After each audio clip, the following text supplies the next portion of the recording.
ఒక ఓవర్వ్యూ రాష్ట్రంలో ఏం జరుగుతుందనేటువంటి అంశాల మీద వివరిస్తారు.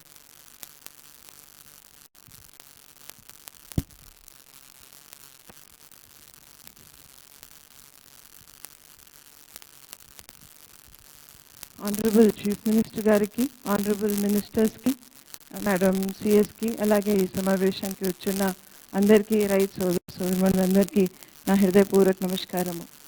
గత ఒక సంవత్సరంలో మన రాష్ట్రంలో అగ్రికల్చర్ అండ్ అలైడ్ యాక్టివిటీస్లో జరిగిన పురోగతి కార్యక్రమాల గురించి క్లుప్తంగా నేను ప్రెజెంటేషన్ ఇవ్వబోతున్నాను. మన రాష్ట్రంలో 76.58 lakh హెక్టేర్స్ ల్యాండ్ ఉంది. రైతులు సాగు చేస్తున్నారు. 86% రైతులు స్మాల్ అండ్ మార్జినల్ ఫార్మర్స్ ఉన్నారు. ఈ సాగు బాగు జరగాలన్నా, రైతులు బాగుపడాలన్నా మెయిన్గా ఆనరబుల్ చీఫ్ మినిస్టర్ గారు అనుకున్నది టైమ్లీ వాళ్ళకి మనం పెట్టుబడి సహాయం ఇవ్వటము, టైమ్లీ వాళ్ళకి టెక్నికల్ అడ్వైజెస్ ఇవ్వటము, టైమ్లీ వాళ్ళకి నీరు ఇవ్వటము, టైమ్లీ తర్వాత విద్యుత్ ఇవ్వటము, అలాగే ఇవన్నీ ఇచ్చినాక పంట చేతికి వచ్చినాక timely and proper marketing invention చేయటము. వీటి మీదనే ఈ కార్యక్రమాలన్నీ గత ఒక సంవత్సరం జరిగినాయి. అయితే మనము చూస్తే ఫస్ట్ పెట్టుబడిలో రైతు భరోసా ప్రోగ్రాము చాలా టైమ్లీగా గత సంవత్సరము అక్టోబర్ నెలలో, అలాగే ఈ సంవత్సరము జస్ట్ 15th మేకి ఇవ్వటం జరిగింది. ఈ టైమ్లీనే ఇవ్వటం కాకుండా సోషల్ ఆడిట్ జరగటము ఈ కార్యక్రమంలో తో సాచురేషన్ మోడ్లో ఈ కార్యక్రమం జరిగింది. అందరూ రైతులు కూడా ఎవరైతే దీనికి అర్హులుగా ఉన్నారో అందరినీ కూడా కవర్ చేయటం జరిగింది. మొన్ననే 50 లక్షల మంది ఫార్మర్స్లో బెనిఫిట్ పొందారు. అదే కాకుండా ఎప్పుడైతే మనం సాంకేతిక సలహాలు బాగా ఇస్తామో రైతులకి ఏ ప్రాబ్లమ్స్ వచ్చినా ఫీల్డ్లో వెంటనే దాన్ని సార్ట్అవుట్ చేసుకోవచ్చు. కాబట్టి దీన్ని స్ట్రెంథెన్ చేయడానికి మనము 11,158 అగ్రికల్చర్ అసిస్టెంట్ని రిక్రూట్ చేయడంతో పొలంబడి కార్యక్రమాలు ప్రతి గ్రామంలో కూడా చేయటం జరిగింది. దీంతో పాటు ఎప్పుడైనా ప్రకృతి వైపర్యాలు వస్తే వెంటనే నష్టపరిహారం ఇవ్వటం కూడా జరిగింది. అలానే ఇన్సూరెన్స్ కార్యక్రమాన్ని కూడా బాగా పటిష్టం చేయటం జరిగింది. ఇన్సూరెన్స్ కంపెనీ నుంచి బయట తీసి రాష్ట్ర ప్రభుత్వమే ఇన్సూరెన్స్ చేసేటప్పుడు రైతులకి అది ఒక దన్నుగా అనిపించింది. దీంతో పాటు 9 గంటలు supply of power to farmers, అది కూడా డే టైంలో. ఇంతకుముందు నైట్ టైంలో అయితే చాలా కష్టపడేవారు రైతులు. వాటితో పాటు ఇరిగేటెడ్ ఏరియాస్ కూడా బాగా ఈసారి పెరిగింది. అంటే మంచి వర్షం పడింది. తర్వాత ఎక్కడ లేని విధంగా అన్ని రిజర్వాయర్స్ కూడా ఈసారి ఫుల్ అయినాయి. ఈ రిజర్వాయర్స్ అన్నీ కూడా ఫుల్ అవటంతో పాటు ఈ 9 గంటలు సప్లై ఆఫ్ పవర్తో పాటు 11,158 విలేజ్ అగ్రికల్చర్ అసిస్టెంట్ గ్రామంలో ఉన్న పాటు ఈ క్రాప్ నమోదు కూడా ప్రతి రైతుల్ని కూడా టచ్ చేయటం జరిగింది. దీంతో వాళ్ళకి ఏ ఇబ్బంది ఉన్నా కూడా సార్ట్అవుట్ చేయటం జరిగింది.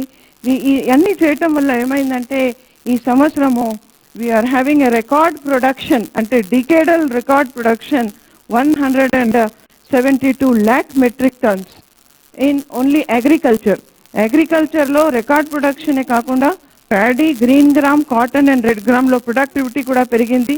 హార్టికల్చర్లో 317 lakh మెట్రిక్ టన్స్ మళ్ళీ రికార్డ్ ప్రొడక్షన్ అయింది. ఇవన్నీ రికార్డు ప్రొడక్షన్. ఎప్పుడైతే రైతు చాలా ఆనందంగా ఉన్నారో ఆ టైంలో కోవిడ్ సమస్యలు వచ్చినాయి. ఇవి ఎలా అమ్మాలి, ఏం చేయాలి, మార్కెట్లు మొత్తం బంద్ ఉన్నాయి. ముఖ్యంగా ఫ్రూట్ మార్కెట్స్ అన్నీ బంద్ ఉన్నాయి. అప్పుడు ఆనరబుల్ సీఎం గారు ఆల్మోస్ట్ 60 days ప్రతిరోజు కూడా గంట సేపు ప్రతిరోజు కూడా దీన్ని రివ్యూ చేయటంతో మనము ఈ పంటలన్నీ కూడాను అమ్మగలిగాము. రైతులకి ఆ సహాయము మార్కెటింగ్ శాఖ ద్వారా ఇవ్వటం జరిగింది. ధరల స్థిరీకరణ నిధి బాగా పనికి వచ్చింది. అలాగే నూతన సేకరణ విధానం, అలాగే దాంట్లో ఉన్న ట్రాన్స్పరెన్సీ వల్ల ఈరోజు ఎక్కడ లేని విధంగా ఫ్రూట్స్ కానివ్వండి, అలాగే ధాన్యం కానివ్వండి, అలాగే మొక్కజొన్న కానివ్వండి, జువార్ కానీ అన్ని క్రాప్లు కూడా గవర్నమెంట్ మార్కెటింగ్ వ్యవస్థ ఇంటర్వ్యూన్ అయి రైతులకి సహాయం చేశారు. దీంతో పాటు ఎప్పుడైతే మనం రైతు గురించి మాట్లాడతామో యానిమల్ హస్బెండరీ శాఖ నెక్స్ట్ వస్తుంది. సో యానిమల్ హస్బెండరీ శాఖలో కూడా రాష్ట్ర ప్రభుత్వము 9,844 village animal husbandry assistant post fill up చేయాలని నోటిఫికేషన్ ఇచ్చారు. అందులో ఇప్పటికీ 3,000 చిలుక ఆల్రెడీ ఫిలప్ అయింది, మిగతా కూడా ఇప్పుడు ఫిలప్ అవుతుంది. అలానే 2,661 గోపాల్ మిత్రాస్ కూడా పనిచేస్తున్నారు.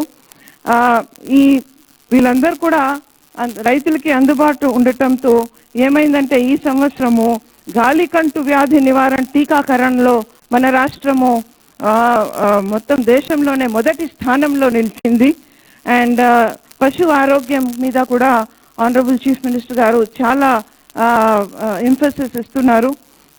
అందుకన ఇప్పుడు ఇవి కూడా రైతు భరోసా కేంద్రాల్లో ప్రతి రైతు భరోసా కేంద్రంలో ట్రెవిసెస్తో పాటు ప్రతి పశువుకి కూడా మనము ఈ రైతు భరోసా కేంద్రం ఇనాగరేషన్ తర్వాత ప్రతి పశువుకి కూడా హెల్త్ కార్డు కూడా ఇవ్వటం జరుగుతుంది. అలాగే మత్స్యకార భరోసా ప్రోగ్రాము మత్స్యకారుల కోసము మరి టైంలీ చేయటం జరిగింది.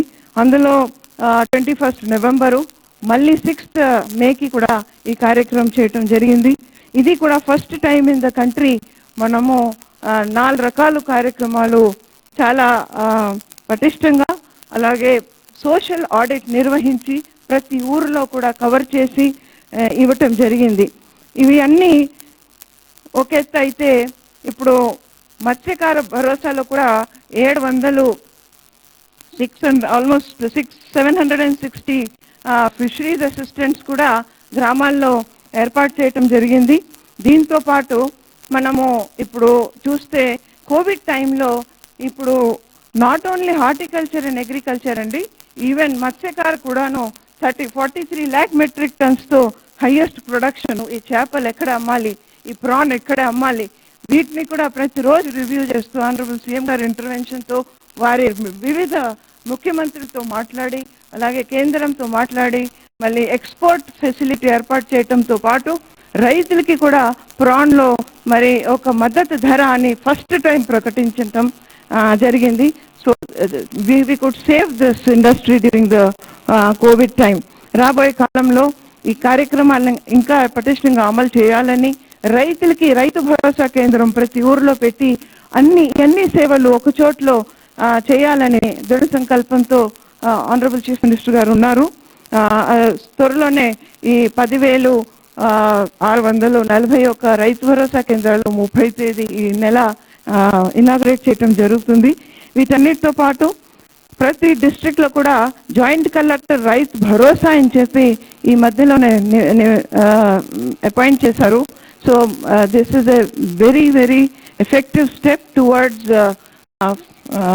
ఫార్మర్స్ అండ్ రాబోయే కాలంలో ఈ advisory boards agriculture advisory boards నిన్న స్థాపించడం జరిగింది. వీటన్నిటిలో ప్రతి చోట్ల కూడా రైతుల్ని సెంటర్లో ఉంచి అన్ని రకాలుగా కూడా రాష్ట్ర ప్రభుత్వము గత ఒక సంవత్సరంలో చేసిన ప్రణాళికలు మేము ముందు ఉంచాము. వీటన్నిటిలో మనం ఇంకా ముందు ఎలా వెళ్ళాలి అనే ఆనరబుల్ చీఫ్ మినిస్టర్ గారు ప్రతిరోజు అడుగుతుంటారు. కాబట్టి ఈరోజు మీ అందరినీ కూడా ఈరోజు ఇక్కడ ఆహ్వానించడం జరిగింది. మీరందరూ ఎక్స్పర్ట్స్ ఉన్నారు, ఫార్మర్స్ ఉన్నారు, క్రెడిట్ ఇచ్చే వాళ్ళు బ్యాంకర్స్ ఉన్నారు. మీరందరూ కూడా మరి ఒక్కసారి రాష్ట్ర ప్రభుత్వం తరఫు నుంచి మీ అందరికీ కూడా ధన్యవాదాలు తెలియజేస్తూ అండ్ మా ఫార్మర్స్ అందరూ కూడా ఇక్కడ ఉన్నారు. So sir thank you sir for this opportunity. Thank you sir. Thank you madam.